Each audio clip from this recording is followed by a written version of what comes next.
This is Bo Dietl's One Tough Podcast. Police this morning are searching for the person who turned this Harlem platform to a crime scene. A Red Apple Media Podcast Network production. Now, here's Bo Dietl. Hi, everybody. This is Bo Dietl here. Bo Dietl's One Tough Podcast here. Well, I'm going to bring up the little news, and then later we're going to have a really great guest, the new head of the New York City Police Department, the Detective Endowment Association, Scotty, my guy. He'll be on next. But let's get up to date. Current news. Here we go. Vice President Kamala Harris did a real surprise attack. She just brought in someone who's to the left of her, Governor Tim Walz. He is one of the people that I can honestly say, why did she do this? This is only a really great thing, I think, for Donald Trump, as far as I'm concerned. You're going to have a real clear choice. If you want two left-wing liberals, or do you want Donald Trump? It's really clear. We were talking about this this governor of Minnesota. This is the same guy that was during the 2020 riots, the George Floyd riots. He wouldn't call the National Guards. He let them do whatever they want. He's the same person that was he was criticized for not bringing the National Guard and let the cities in Minnesota burn, riot. And this is the guy that we're going to have now as a candidate for vice president. Also, now all of a sudden it's become an issue with Walz there. Certain things he wants to give free education to illegal people in this country. He's looking at having people vote in this country. This guy here is now the people. You have a real choice. We could turn the country completely liberal or try to get our hands around it for law and order and close the damn border up. Right now, we're going to have a choice. Also, now we find out that there was another assassination attempt on Donald Trump, where there was an undercover that was approached by an Iranian agent that was approached, charging him with trying to hire a hitman to assassinate Donald Trump.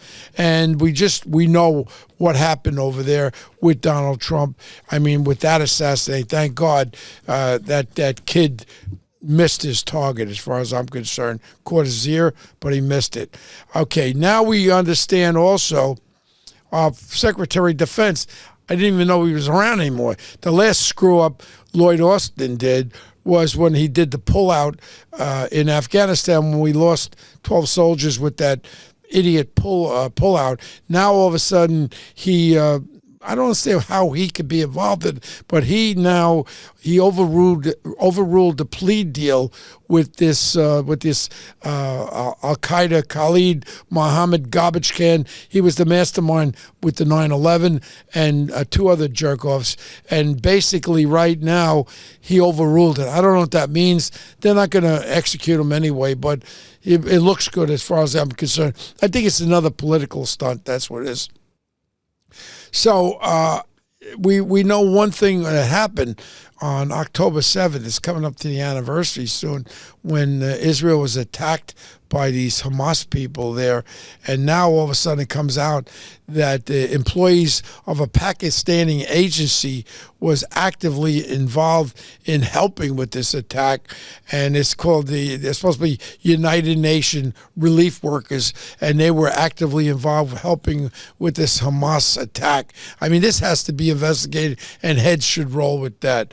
And we know there has been more rocket attacks into Israel, and something's going to happen big. And my congratulations on the Israeli Defense Forces there.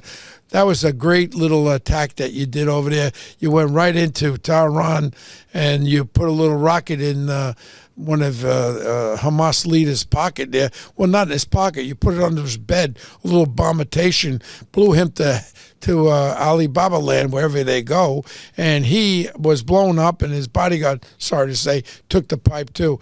That just shows you how intelligent these Israelis are. They could get to anybody, and I think that should be put a notice to the head of the Iranian government that you could be a next target. So that was done pretty good. So now we have a couple more things in the local issues. We have the migrant shelters now that they're taking college dorms. We know they're all over the place. And now they come out and say we have a full-blown humanitarian crisis in New York City. Duh, where were you? Now you have homelessness. Now it's not even just the migrant. Now we have the homelessness, the mentally ill, the drug abusing people laying all over the streets. I saw the other day, I'm walking to my office, 3 of them stoned out of their minds, needles all over the place, having sex, defecating on the streets. What has New York turned into? You know what, Mayor Eric Adams? We talked a little bit while we text this morning. Please, we are destroying this city. If you don't see what's going on, and if you think it's just perception, you know what? You're my friend, but I'm starting to lose confidence in you. Unless you straighten up and straighten some of this stuff out, New York is a goner. And you're steering the ship, Eric. You got to be able to make executive orders. You've got to take the bull by the horn, and you got to lead this city. We're looking up to you to lead this city. And what I'm seeing out there is not too good.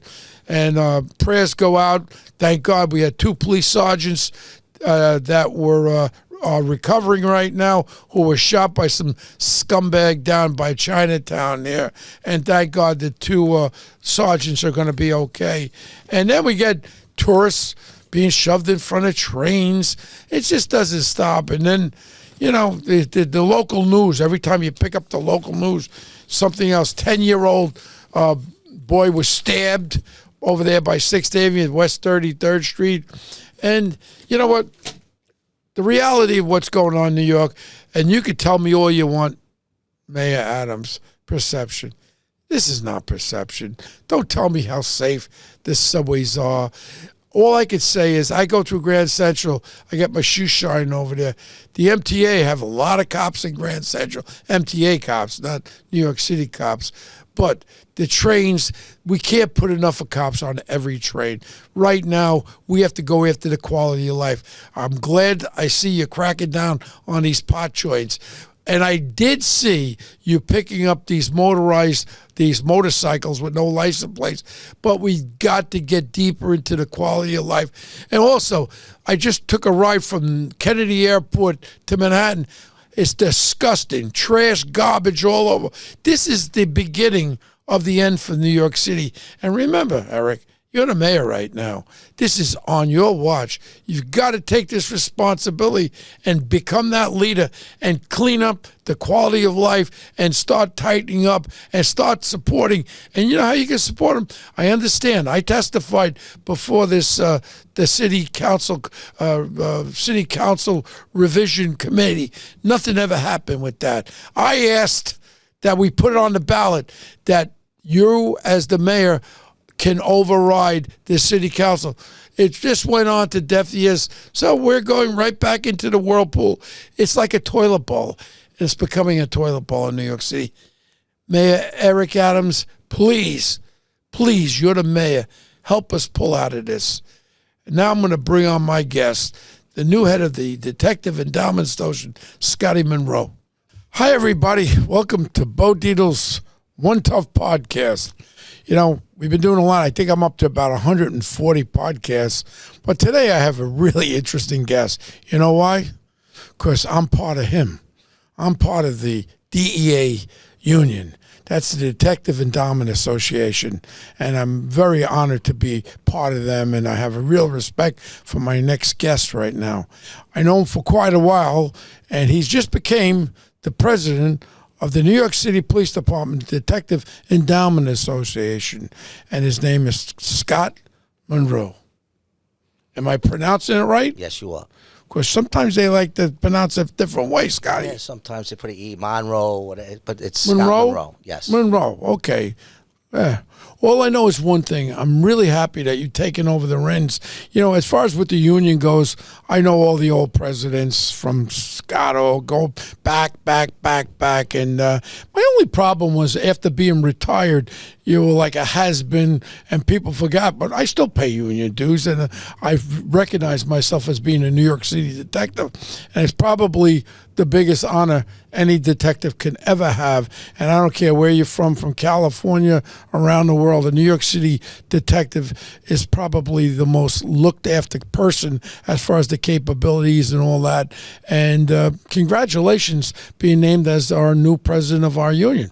Thank you very much, Bob. So basically, when you came on board now, you're going to change a little bit of what has been. Am I correct? You have a different vision on it.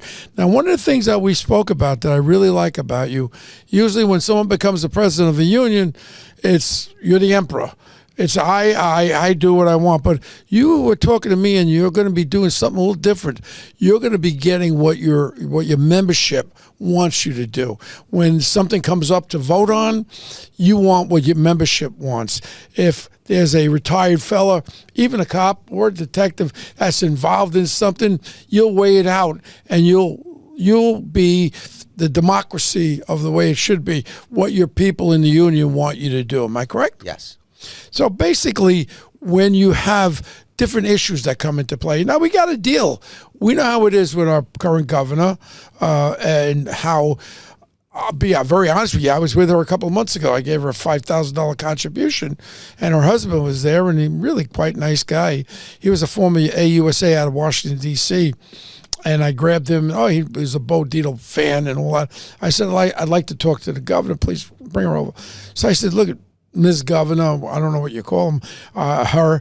I said, this thing, as far as with these illegals in the New York City and New York State, why can't we come up with an executive order? You could circumventilate the city council that every time we try to do something, I mean, whether it be a headlock, cameras, computers that somebody asks for directions, you gotta put it onto the file. You gotta waste time. I said, how about doing an executive order, and let's anybody who's arrested on a felony, who's illegal in this country, why can't we turn it over to ICE? All I got was a hamada. And my feelings are, I don't understand. You're the governor. You're the head of you're the boss. Same as the mayor. As I talked to Eric Adams, and I brought the same subject to him. You're the mayor of New York City. Why can't you formulate an executive order? And these are things that I think are very important. You being the head of our great union are issues I really think that you now, as the president, could bring this forward, right? Yes. So we're working on having an open dialogue with the governor's office. Actually, we have a upcoming meeting coming up. Yeah. Basically, our concerns are, we have, of course, bail reform. We want to speak a little bit about that with the governor. But what's real important here, bail reform is number one on our list, but what's real important here is we're losing detectives every day. We're losing experienced detectives every day because under the Tier 2A, which they call it, okay, I'm Tier 2 when I came on the job in 1992. Tier 2A and it came on in effect in 2000. So anybody appointed on a job in 2000 has to retire. It doesn't have to retire, but with a pension, a good pension, because it's all about taking care of their families. Because Yes. they work many hours. These detectives, they're not home. They miss games. They miss kids' plays or going forward to support their families. And sometimes they can't go home. They can't go home for homicides. They can't go home for crime scene.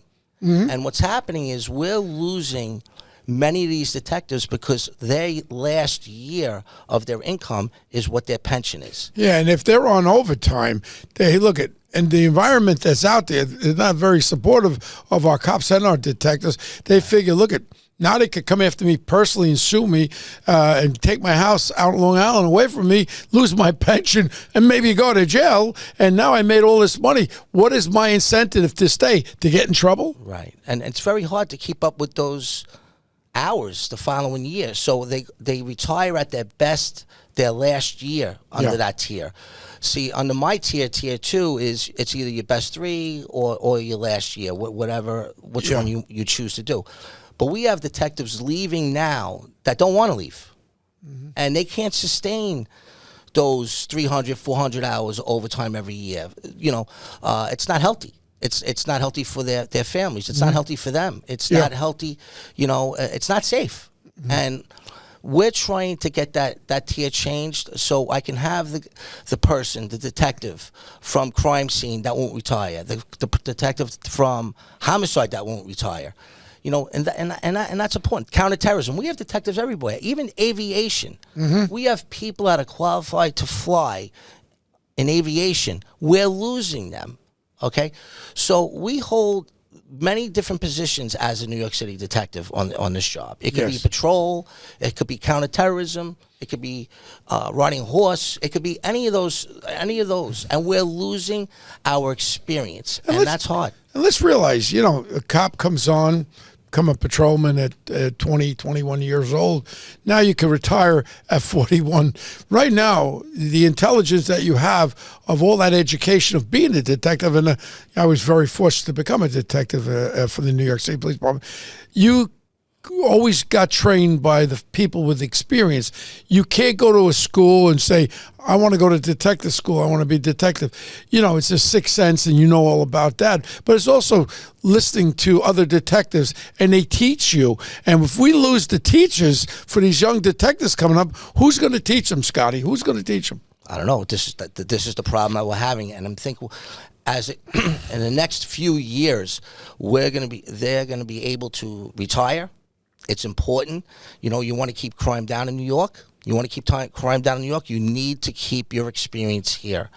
You need to keep them here. And going back to, say, crime scene or homicide, these are all trainings that they take. And even flying a helicopter. Oh, yeah. Okay? It's experience. You're training them, and then they have to leave. Scott, but the initiative that you're trying to bring is, what is that exactly? And obviously it's the governor that could do it. Go ahead. My members don't want to leave, but they have to for their families sake. So what would be your idea to the governor, how we could keep this the cream of the crop? We have to change Tier 2A back to Tier 2. And there's a few other changes, I'm sure, in there that we're going to be working on moving forward. But right now, this is our main concern, is making sure, a detective walking out the door would say 23 years, 24 years, that's a great detective. And he has aspirations to become a second or a first grader. Yeah. And they can't get that because they made that money and they have to leave then. And like I said, it's very hard emotionally on anything on a detective when they work these hours. Yeah. It just brings up, and we have a mutual friend. I think he's going to come on the show, Joe Kenny, our chief of detectives, probably one of the best qualified chief of detectives we've ever had, as far as I'm concerned. He's a detective's detective, a cop's cop, and I love Joe Kenny. Yes. And the thing is that, I was involved with somebody who was a football player on the New England Patriots coaching staff there, and they put a Mickey in his drink, and he had his Super Bowl ring taken. Totally. Then the great detectives of the Midtown North Detective Squad, including the lieutenant and great detectives over there, got involved. And I got knocked off my feet how they were able to solve this case and arrest the people that did it. And I never realize this web of camera systems that we have throughout New York City. Great tools. I mean, back when I was a detective, we didn't have the kind of DNA evidence and all that. A detective now is like a scientist with all this great technology that we have, and it's a pretty exciting time to be a detective, and that's why we're able to break all these cases. I mean, our clearance rates. What does our clearance rates say on homicides? Oh, they're clearing these homicides, and let me tell you, going back to Joe Kenny, he's a cop's cop, very very smart, takes his work home with him 24/7. That was the right decision to make him chief of detectives here. 100%. I'll never forget a night not too long ago, maybe a year ago or whatever, after Joe was become the chief of detectives. We had dinner, and it was Joe got us. Joe takes the train to Long Island sometime. I mean, this is your chief of detectives. This is what kind of a guy he is. Yeah. And he just gets home, and then we had, I think, five stabbed to death in Rockaway of some. Joe was right back in there. Joe's right back on the scene. This is our chief of detectives. That's all. It's not going to be like some of them when I was on the job there. We couldn't find our commissioner, our police commissioner, for 3 days with the Palm Sunday massacre. 10 dead, and he was missing in action for 5 days. Joe's a cop that's on top of everything. But all this technology, all this talent that we have, we can't lose it, because the most experienced detectives are the ones that bring that to solve these kind of crimes.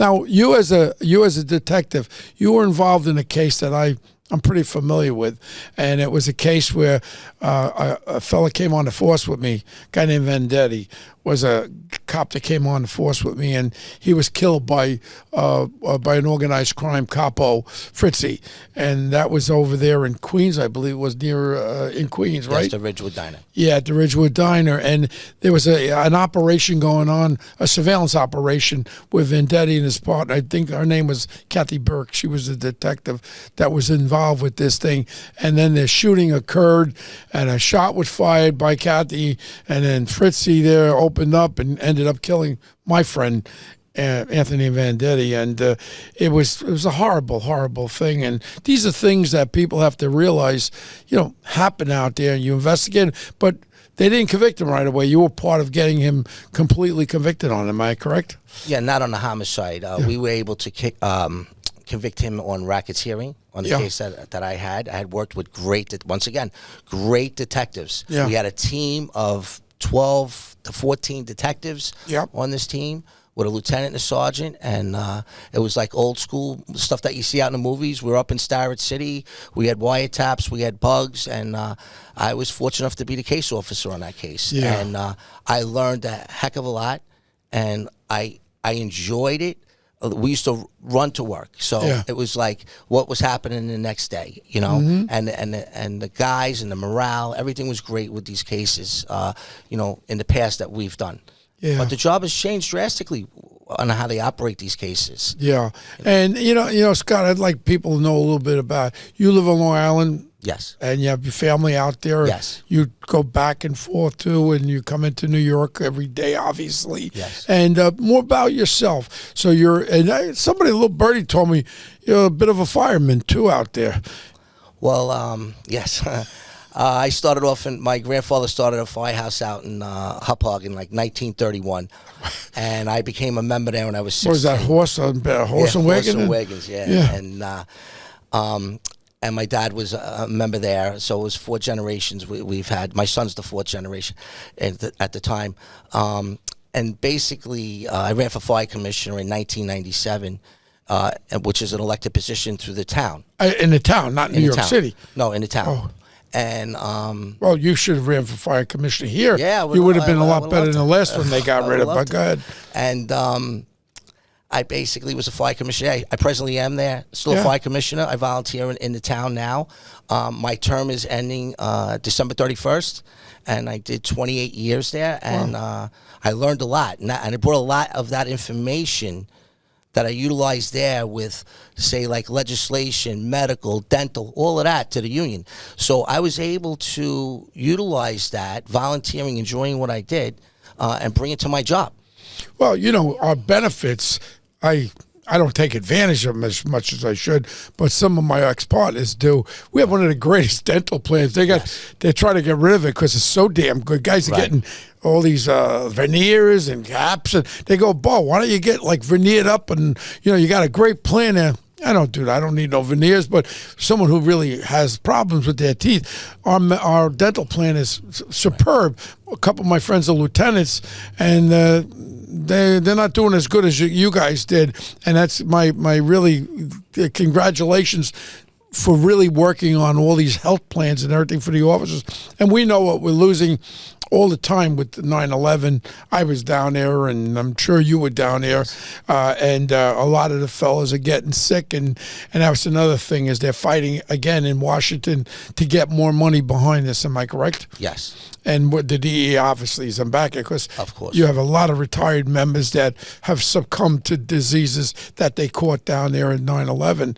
And so what about your siblings or your kids? What are they doing? Anybody on the job? Yeah, so I have 4 children. I have a son that's in the Drug Enforcement Task Force, my son Scott, who's a detective. I have my middle son who's actually making detective on August 30th. Tell your son Scott I sent my regards. Yeah. And I have my one son That's he's in charge of buildings for out in Farmingdale, and he's 25 years old at this time. He didn't want to come on a job right now, so I guess he's going to hold off, and he may go a different direction than the other two. And I have a daughter that just graduated Stony Brook College. Oh, my daughter went to Stony Brook too. Yeah, great college. Yeah, but so you have your whole family around there in Long Island, and you love Ropke's, right? We love Ropke's restaurant, right? Yeah. You know, and this is what I tell you, like, you know, it's very hard with some of the stuff. Like, you have to have a, you know, I had 4 children, and you know, they all did college, and and I'm proud of them. They all done very well. But you know what? The credit really goes towards, you know, my wife that stayed home while I was out working. Yeah. Now, as far as, you know, you being the president now, what kind of other innovations are you trying to bring as far as with the DEA? Well, I have a very, very great, I have the best board. I've been on this board since 2012. Yeah, that's what I wanted to ask you. What kind of board did you bring in that's different than the old boards? Okay, so the board that I brought in is very diverse. I wanted a vice president that was out there in the grind. I didn't want to do a transition of somebody that was on the board with me presently. I wanted somebody that was out there in the grind. So you did a clean slate? I changed some things around, not a clean, but it wasn't business as usual. No, and there was some hurt feelings with some positions, but I wanted to make it very diverse. That was important to me. We have the first female welfare officer who works in the Bronx in the squad. We've never had a female on this board. This board was formed in 1917. I'm actually the 12th president sitting here, and I thought it was important that we did this. And everything is working out great. Everybody brings something to the table. Everything's out there on the table. There's nothing very transparent is what I'm saying. Everything is transparent, and we work as a board. I put a lot of committees together, and one of the committees that are coming up right now is the Political Action Committee, where we're vetting all of these politicians, the Assembly and the Senate. Good. Let's see what they're really about. Yep. And if you believe in law enforcement, whether you're a Democrat or whether you're a Republican, we're going to endorse you. And that's actually what I'm doing right now with the presidential poll. Never done before. I'm bringing my members, active and retired, in the political arena here with us. I like that. And I'm letting them vote in this poll, and it just went out today. And it's due back on September 5th on who the union should endorse for the president of the United States. Wow, I like that a lot. That's real democracy. No, Yes. You're not the emperor. Nope. You're a representative of all our members. That's great. Correct. And I want them to weigh in on it. Now, listen, I may use it for the in 2026. You know, we have the governor election. Yeah. We may use it for the mayor's election. I don't know, but in this election, I felt it was important because of the times that we're living in right now, that our members speak out and tell us how they feel. I love it.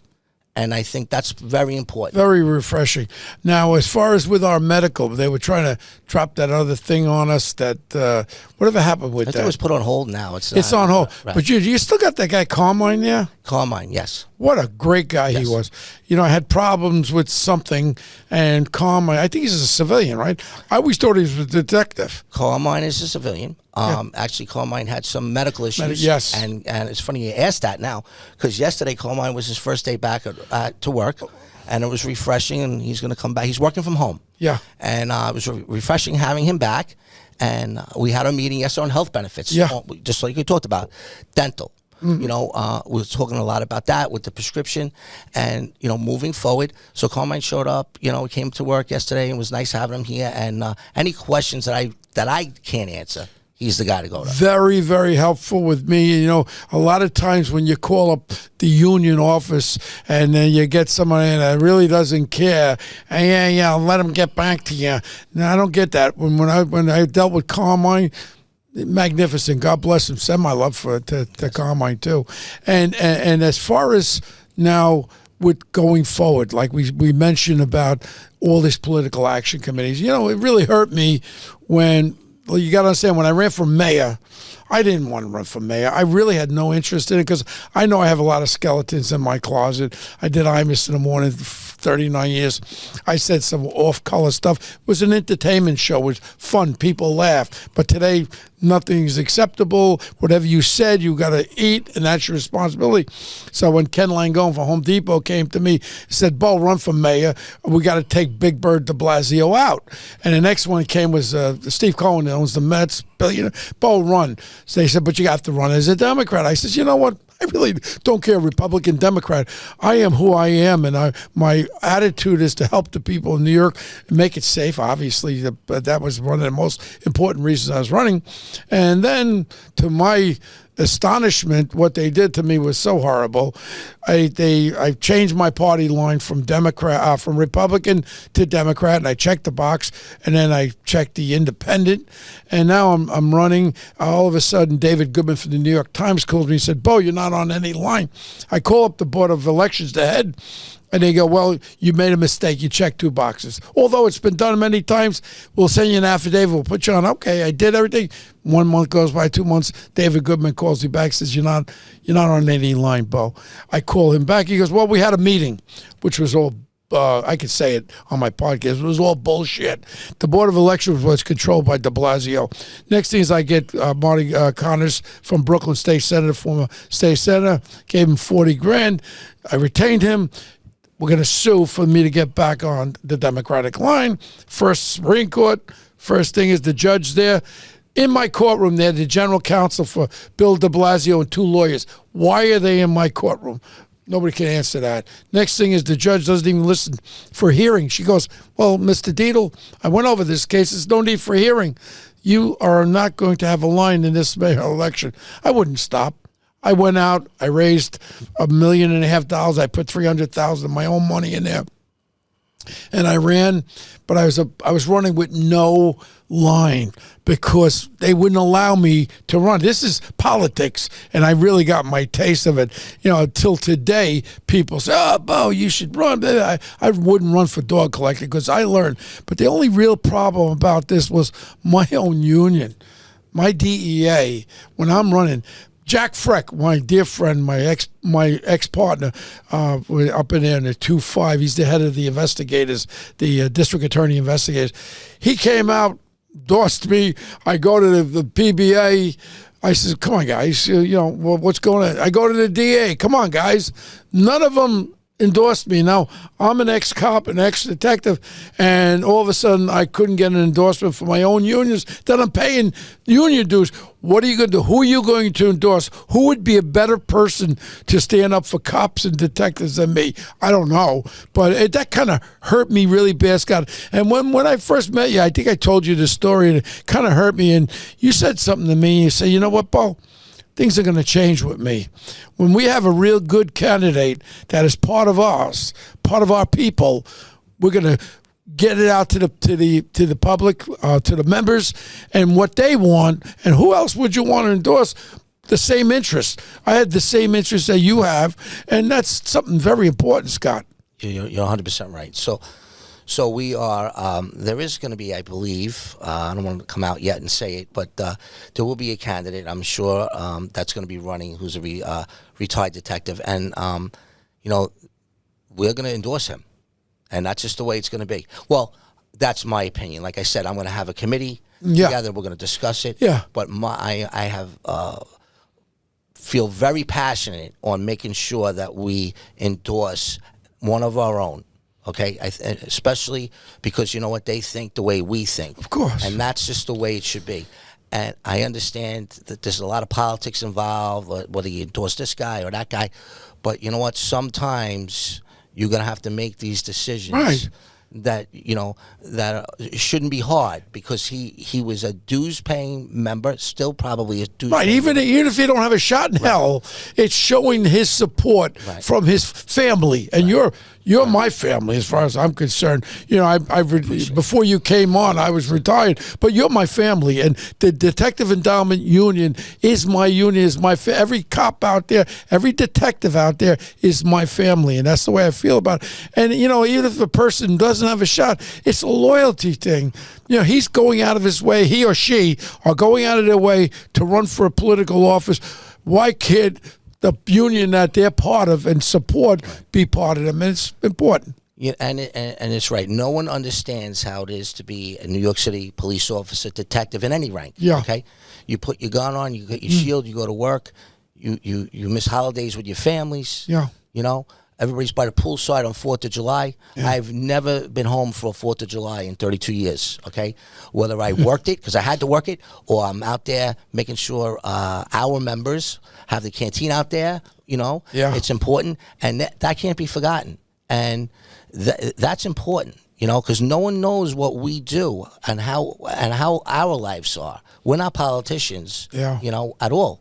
We're detectives, and you know why you're saying that is that, and so we don't. This board that I have, this great board that I have, I keep saying great because I'm so proud of this board that was put together and done, and we have like 5 release detectives that are in the office that haven't probably been out in the street in a few years, except for the vice president, Ricky Simplicio, who's been out there in a 4-0. And like I said, that's why he's down here now, and he's seen the other side of it. I'm actually going to go out there with our members, and I want to see what they do on a day-to-day basis. I'm going to dress down. If they're going to hit a warrant in narcotics or they're going to hit a warrant somewhere else, I'm going out there. And I want to see what they're dealing with, what they have to deal with on a day-to-day basis. Because I haven't been out there since 2012. So I think that's very important. I think it's very important that we do that. You know, Scott, I'm really, really, really proud that you're my president of my union. And I see in your eyes, in your heart, you mean what you say. You don't run a line of crap. It's not like, oh, yeah, I'm the president of the DEA of the New York City Police. No, I'm a member of that, and I represent my membership. And that's a really refreshing way to see people in these political things. I mean, you're not no Jimmy Hoffa, put it that way. But I really, really thank you. And this is your first show since you became the president, huh? Yes, it is. I told you're my first show. You were going to be my first show because you're a retired detective, and I've been asked to be on numerous shows, and I said, nope, I'm doing Bo's show first. That's it. So I'm more than a retired detective. Yeah. I'm one of your biggest cheerleaders, too. I appreciate that. And I really mean that, and it's just so exciting that we're looking forward to a future, and any kind of help that I can be there. If you have a down-and-out detective or whatever I can ever do on the private side, I'll be there. If I got to put guys to work, whatever I got to do. That's what we need. That's what we need. I want everybody involved. I want the retirees involved. I want everybody involved. And we're going to end this show, but we're not going to end this show because you and I are going to go together, and I hope to be together with you, and maybe we'll grab a little dinner. I'll get you up to Rayo's there, and we'll have a little meatballs and spaghetti up there, right? I appreciate everything. I appreciate being on the show. I appreciate everything. Thank you. My members appreciate it. And look you see that? 3892. That's the old Bo shield, and I'm so proud of that shield. And, becoming a New York City cop was great. Well, that was like the end of the world. And it was just funny, to go into a little bit of a story. I was a white shield guy working with a detective. They had the specialist detectives. At first, they were specialists. And I was number 1 in overtime. I was making a lot of money for overtime. I needed it to live my lifestyle. And 76 or 77 or 77, 78, I was on the front page of the New York Post for number 1 overtime earners in New York. And I'll never forget, Inspector Grinwald was my deputy inspector at 2-5. I got thrown out of, I was one of the original citywide anti-crime, became street crime. I got thrown out of there 3 times. One was I allegedly grabbed a legal aid, and then another one was I went after a DA, assistant DA, and another, I had a couple little problems, but I always worked hard. And so the inspector said he had 140 felonies last year. I went over every one of them. You want Bo not to make an arrest? Give him the day off. They used to have me on the TS answering the phone in the station house. I'd go to the bodega to get my lunch, I come back, a guy in handcuffs. He had a gun on him. I was driving the sergeant. I jump out of the car, and the sergeant's yelling at me, "What are you doing, Dietl?" I says, "He's backing. I'm taking him." Boom. He goes, "You're going to get me fired, Bo." Yeah. But you know what it was all about? Once a cop, always a cop. And all I did was do my job. And now they frown upon it. Oh, he's too active. He's crazy. The label of activity and crazy go together. But in reality, you're out there, you're putting your life on the line, and you're doing your job. And a lot of great detectives are out there doing their job, and God bless them all. And thank you for being on my show. Thank you so much, Scott. Thanks for having us. All right. Thank you very much. Thank you. And that's one of the great One Tough Bo Dietl podcasts with a really great guy, Scott, the head of the New York City Police Department, DEA. Thank you, Scotty.